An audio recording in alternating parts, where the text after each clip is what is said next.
What's good, people? Brother Insight back with part 3 to moments when I knew you couldn't rhyme the same no more.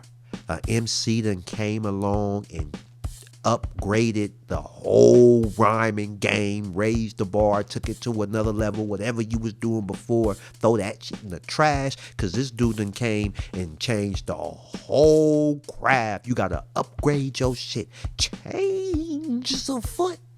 Third moment that happened to me. Oh, I wish I could play the song, man. I'll leave a link in the bottom. First time I heard Nas on Live at the BBQ. Come on now, who don't know what I'm talking about? First time I heard Nas on Live at the BBQ. So let's set it up. At the time, I am a Main Source fan, right? I'm a Main Source fan. So you guys dropped the album Breaking Atoms. Yeah. Which is a classic to this day. Appreciate it. And there was a bunch of really dope songs on that album. Friendly Game of Baseball, Looking at the Front Door. Just Hanging Out. Very, very dope. But then there was track number 10, Live at the BBQ. Yes. But then there was another young kid on there named Nas. So how did the whole Nas thing come together? Because was that his first ever appearance? Yes, sir. On the record. How yes. old was he at the time? Nas, and I want to be totally 19. So he was 18. You know, stop it, right? Ill. So we finally, the album comes out. Get the album, right? At the homie's house, we all doing what we do. We listening to the album, having a powwow. You know how it go down. We smoking, chilling, and doing our thing, you know? So we listening to the record, getting to the end of the record, right?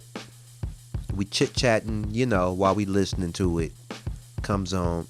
Everybody know that classic intro. And it's like, oh, and it's like, okay, come on. It's like that, y'all.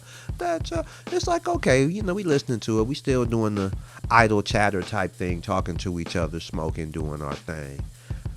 Then this cat comes on. He started out that song, Live at the BBQ. Yeah. You guys were like, okay, No, we know. you go first. Oh, man, it was just outlandish. It was outlandish. That's the only way to describe it. Street disciple, my rap's a trifle. I shoot slugs from my brain just like a rifle. And at that moment, the room got a little quiet, like, you know, okay, you know, we better listen. That was kind of tight. Everybody kind of tuned in, right? Stampede the stage. I leave the microphone split. Play Mr. Tuffy while I'm on some pretty tone shit. Verbal assassin. My architect pleases. When I was 12, I went to hell for snuffing Jesus. What? Stop the tape. We owe cassette still. Stop the tape. What the frick just happened? What did this dude say? What? Everybody is... The room erupted. Everybody's holding their mouth, holding their... What? What did Dave say? Kanye told them we stand on that desk. Rewind that. We was on that mode, all right? Take that back, man. Verbal assassin. My architect pleases. When I was 12, I went to hell for snuffing Jesus. And you're like, oh, shit. Right. Nobody was saying shit like that. Exactly. The beginning of shock rap. Like the beginning of shock rap. Yeah, like... Oh shit! What did you just say? Everybody just got the ugly face, the fierce face. Who is this dude? Ooh. Who is he? You know, you could tell he sounded young, but just hungry, and just the rhyming was on another level. The metaphors, everything was on another. It was on another level. It was a moment.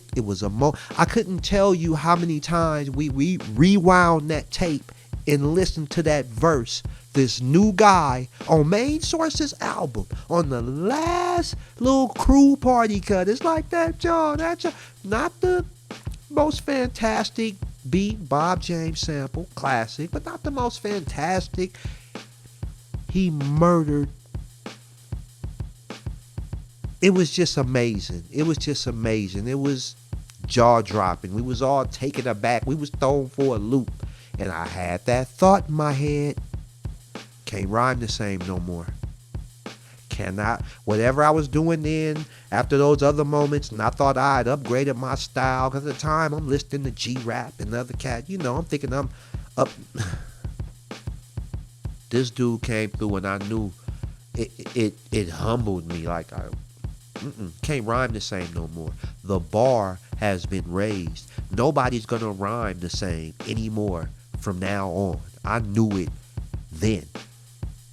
That was some cold shit there. I knew then, cannot rhyme the same no more. This dude didn't change the game.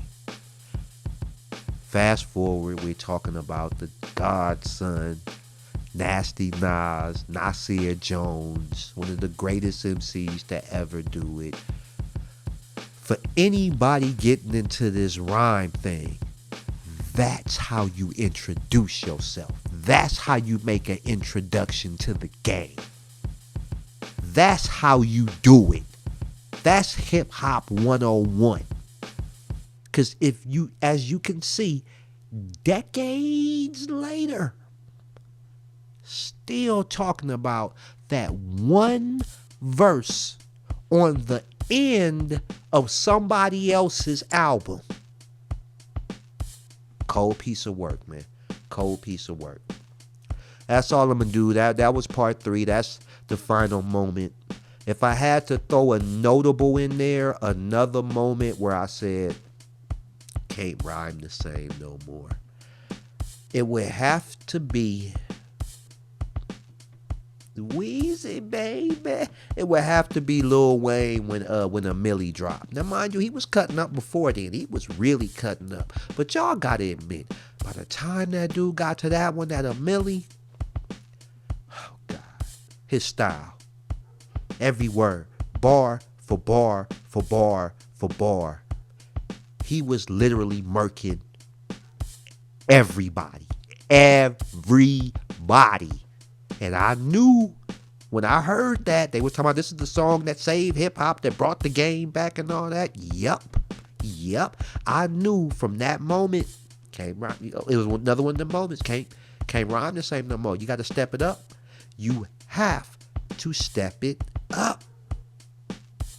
After that, to me, the internet and everything, the platforms changed, the forms of, distributing music changed, the way we consume music has changed, computers and all that, and what wind up happening was, this is my opinion, what wind up happening was, it gave a lot of people who wanted to do this, the tools and the opportunity to do this, right? Anybody can make a song and it could be on a platform right next to Lil Wayne, Snoop, Drake, and anybody else, right? Unfortunately, there was no one to regulate talent. You go through the traditional channels that we know, a label, or you go try to find a manager or, a producer. They gonna want you to be talented, right? They gonna want you to have some kind of talent. But when you take all that away and anybody could just do it, somehow these untalented people who are really good at marketing and being lit and other things kind of crept in and they took over, man. They took over. And it came with these mundane styles that everybody is almost forced to use if you want to be seen as relevant. It's kind of crazy. But yeah, man, I ain't going to talk y'all ear off. Yo, that's what I want to talk about. Moments in hip hop. Dun, dun, dun. Moments in hip hop when you heard an MC and you said, okay, this dude done raised the bar. Can't rhyme the same no more. Let me know if you've had them moments. Who are those MCs you heard that just changed the way you write, just changed the way you look at rhyming?